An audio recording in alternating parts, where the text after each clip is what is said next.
안녕. 나는 독후감 쓰는 찍찍이 야옹이야. 내 독후감을 너희들에게 이야기해 줄게. 지난 1부에서 온몸에 암이 퍼져 있었던 아니타 무르자니가 삶에 대한 인식의 전환만으로, 즉 두려움에서 사랑으로 그녀의 몸이 치유되었지.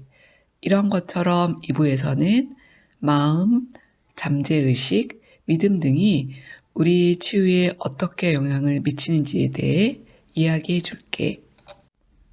우리는 세상을 살아갈 때 잠재의식의 영향을 많이 받는다고 해.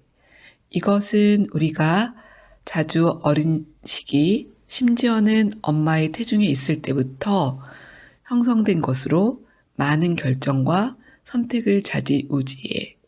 문제는 이들 대부분이 다른 이들에 의해 영향을 받은 것이고, 잠재의식의 70%가 안타깝게도 부정적이고 제한적이야. 그러므로 우리는 깨어서 이를 인식하고 바꾸어야 하지. 브루스 립턴 박사는 실험을 했는데 똑같은 세포를 3개에 나누어 담고 약간 다른 환경을 조성했더니 똑같은 세포였지만 각각 다른 인체 부분이 만들어진 거야. 즉, 우리는 환경 또는 환경에 대한 인식을 바꿈으로써 실제적 유전자 활동에 영향을 줄 수 있어. 우리의 생각과 감정은 우리 몸에 직접적인 영향을 주지. 말기 환자로 침대에 누워 있어야만 해도 생각을 바꾸는 것은 할 수 있고, 그것이 우리에게 힘을 줘. 증오와 분노, 원한, 화 같은 부정적인 감정은 염증을 일으키며 우리 몸에 화학적인 스트레스 반응을 만들어 불균형을 초래하게 돼. 그러므로 자신을 위해 남을 용서하고 연민을 베풀어야 하지. 몸에서 부정적인 감정을 없애고 나면 긍정적 감정을 쌓아 올려야 해. 영화 시크릿에 이런 예가 나오는데, 재미있는 영화를 보고 3개월 만에 저절로 병이 나은 유방암 말기 여성의 이야기. 또 다른 예는 강직성 척수염에서 자가 치유된 노먼 이야기.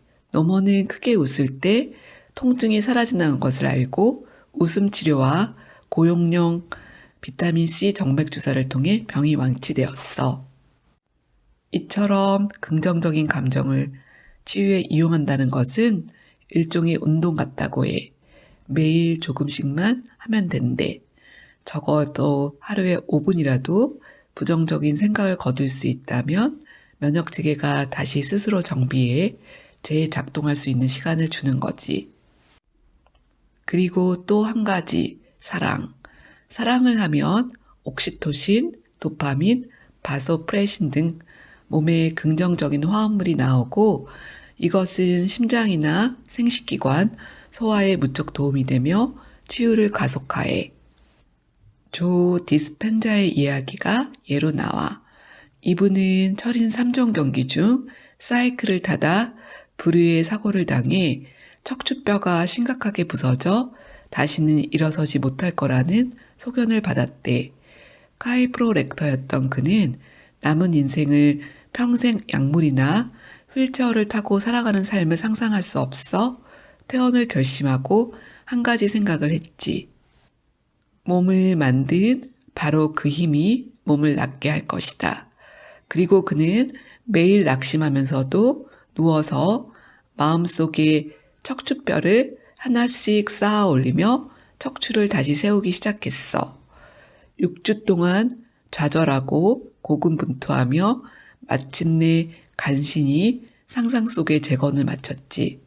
그리고 그것을 계속해 나가면서 무언가 마음속에 딸깍 하는 것이 느껴졌고, 3시간씩 걸리던 그 상상이 45분밖에 걸리지 않게 되었어.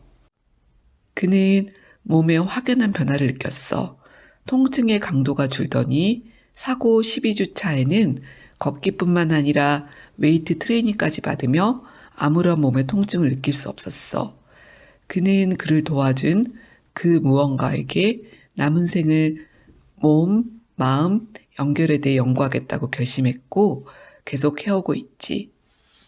플라시보 효과라는 것을 들어본 적 있을 거야. 이 효과는 조건화, 기대, 그리고 의미부여라는 세 가지를 기반으로 해. 먼저 대상자에게 진짜 약을 주고 통증이 사라지게 해. 그리고 그들에게 다시 한번 똑같은 약을 주고 또다시 통증이 사라지게 하지. 그런 다음 또 약을 주는데 이번에는 이전 약과 똑같이 만든 설탕약을 주는 거야. 하지만 대상자는 반복을 통해 조건화되어 있기 때문에 그들의 몸은 가짜 약을 먹었지만 통증이 완화되었다고 느끼게 만드는 똑같은 화학 물질을 만들어내기 시작하는 거지. 또한 대상자의 기대가 플라시보의 주요한 요소야. 즉 의사가 열정적으로 이 약을 먹으면 나을 거라고 이야기하면 대상자는 그 말을 믿고 기대하는 거지. 나머지 요소는 의미부여. 즉 이 약을 먹으면 세로토닌이 분비되고 신경세포의 수용체가 이것을 받아 우울증이 사라지는 거야 라고 들으면 대상자는 이 약을 먹고 그런 의미를 부여해 나은 결과를 만드는 거라고 해. 믿음이 그 자체로 몸의 작용을 바꾼다는 것을 보여준다는 점에서 플라시보 효과는 강력해. 이것으로 몸과 마음이 얼마나 긴밀하게 연결되어 있고 우리 치유에 관여하는지 알 수 있어. 노시보 효과라고 알아? 이것은 플라시보의 반대로 이것 또한 우리의 믿음이 우리 몸에 얼마나 강력한 영향을 끼친지 알 수 있지. 의사에게 폐암 사기로 살날이 6주밖에 남지 않았다고 들은 남자가 실제로 6주 만에 사망했는데 그가 사망한 이후 의사가 오진했다는 것이 밝혀졌지. 그 남자는 폐암도 아닌데 6주 만에 죽은 거야. 이처럼 부정적인 생각이나 감정이 우리 몸에 치명적인 결과를 가져올 수 있기 때문에 우리는 우리를 전인적으로 대해줄 의사를 찾는 것이 중요하고 충분한 질문과 조언을 해줄 수 있는 의사를 만나야 해. 그리고 자기를 지지해줄 많은 사람이 필요해. 의사가 진단을 할 수 있지만 예후는 우리가 스스로 만들 수 있다는 것을 잊지 말고 내 몸과 희망을 지키는 것이 필요하지. 자신에게 무엇이 가능한지 무조건 다른 사람의 의견을 받아들이기 전에 모든 선택지를 고려해야 해. 용감해지고 원하는 결과에 집중하고 치유할 수 있는 스스로의 능력을 믿어야 하는 거야. 작가는 힐, 치유를 다큐멘터리로 제작하고 또 책으로도 쓴 데에는 몇몇 병의 진단에 대한 우리의 믿음을 바꾸고 싶은 이유도 있었대. 대부분 암, 루게릭병, 라임병 등등을 진단받으면 우리는 사망 선고와 연결시키잖아.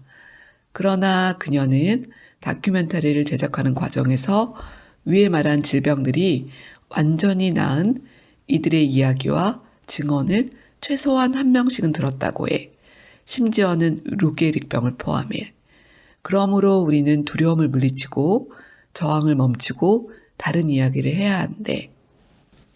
진단에 대한 현실은 고통스럽더라도 받아들이며 그것이 값진 메시지를 전해주리라 믿으며 자신의 건강에 대해 책임을 지며 생활 습관을 바꾸고 스트레스를 제거하고 감정과 믿음을 잘 처리하여 예후를 우리가 만들어가야 하는 거야. 우리는 질병이라는 메신저에 귀 기울여야 해. 급성질환, 생명을 위협하는 부상, 과다한 출혈 등등 응급 상황에서는 일부 약들과 수술적 개입이 몸을 안정되고 관리 가능한 상태로 만들어주지. 그러나 대다수 만성질환의 경우 제약회사에서 만든 제품들이 몸의 균형을 훨씬 더 심하게 무너뜨릴 수 있으며 우리는 그런 부작용을 막기 위해 더 많은 약을 먹어야 할 수도 있어. 질병의 뿌리가 무엇에 있는지 발견하고 해결하는 것이 필요하며 건강 위기는 가장 큰 선물이 될 수 있어. 사람들은 위기를 통해 성장하며 이것을 통해 자신의 모든 것을 바꾸고 정말 놓아버리게 되지. 엘리자베스의 이야기를 들려줄게. 그녀는 늘 건강에 철저하게 신경 썼고 완전 채식에 가까운 유기농, 생식 위주의 식사를 했으며 요가를 공부했지. 물론 그녀도 스트레스가 있었어. 결혼과 동시에 살던 곳과 직장을 떠나 새로운 곳에서 삶을 살아야 했고, 어머니를 암으로 잃고 큰 슬픔에 빠졌어. 그리고 결혼 생활도 안 좋아지자 그녀는 슬프고 외롭고 두려웠지. 몸이 어딘가 안 좋다는 생각이 들어 검사를 계속했지만 괜찮다는 말을 듣다가 마지막으로 대장 검사를 하니 온몸에 암이 퍼져 있었고 사기 판정을 받았지. 그녀는 생존율이 3에서 10%라는 말을 들었고 2년 동안의 고강도 항암요법과 방사선 치료를 받아야 했어. 그러나 그녀는 너무 두려웠고 치료가 될 만한 대안치료를 전부 다 해보기로 결심했지. 우선 양자 반사 분석 의사를 만나 검사를 받고 그녀의 치아 중에 염증이 남아있는 치아를 뽑기로 했고 체내 독소를 제거하기 위해 간과 담낭, 신장을 완전히 해독했어. 그리고 영성센터에서 옥사님의 설교를 듣고 영광과 힘을 얻었지. 암 전문의를 만났는데 마음이 들지 않자 3군데 병원에서 3명의 암 전문의를 더 만나보고 본인을 보다 전인적인 방법으로 지원해주는 의사를 만났어. 그리고 영성심리학자 다이앤을 우연히 알게 되고 그녀와의 상담을 통해 항암치료에 대한 갖고 있던 기존의 믿음을 재규정하도록 새로운 의미와 시각을 갖게 되었어. 계속된 면담을 통해 낡은 행동과 생각 패턴을 놓아버린 작업을 했고 그 결과 내재화된 스트레스 상태에서 벗어나 점점 안정되고 편안한 상태를 되찾았지. 그리고 아니타 무르자니의 강연을 들으러 다녔고 벅찬 감동을 받고 희망을 느꼈어. 항암치료 첫 번째 회차가 끝날 무렵 엘리자베스는 몸이 약해져서 응급실에 갔고 이제 죽을 것 같았지. 그런데 24시간 이후 깨어나 보니 오빠가 유리병 너머로 노트북을 보여주며 페이스북에서 100명도 넘는 사람이 자기를 위해 기도하는 것을 알게 되었고 그녀에게 그 사랑의 기도가 느껴지는 것 같았어. 그녀는 결국 퇴원했고 첫 회자의 항암치료와 방사선 치료가 끝이 났지. 한 달 후에 그 치료가 얼마나 효과가 있는지 보러 갔을 때 두려움이 거의 손에 만져질 듯 했어. 의사는 그녀를 앉히고 말했어. 아주 깨끗합니다. 암이 하나도 없었어. 최소 2년이 걸릴 거라는 치료가 몇 개월 만에 끝난 거지. 암에서 벗어난 지 3년째 되던 날 엘리자베스는 내면에 남아있는 두려움에 대하여 곱씹어 보았어. 사람들이 암이 완치된 후에도 곧 자별해서 죽는다는 이야기. 몸에 조금이라도 통증이 생기면 암이 재발하고 있나 하는 생각.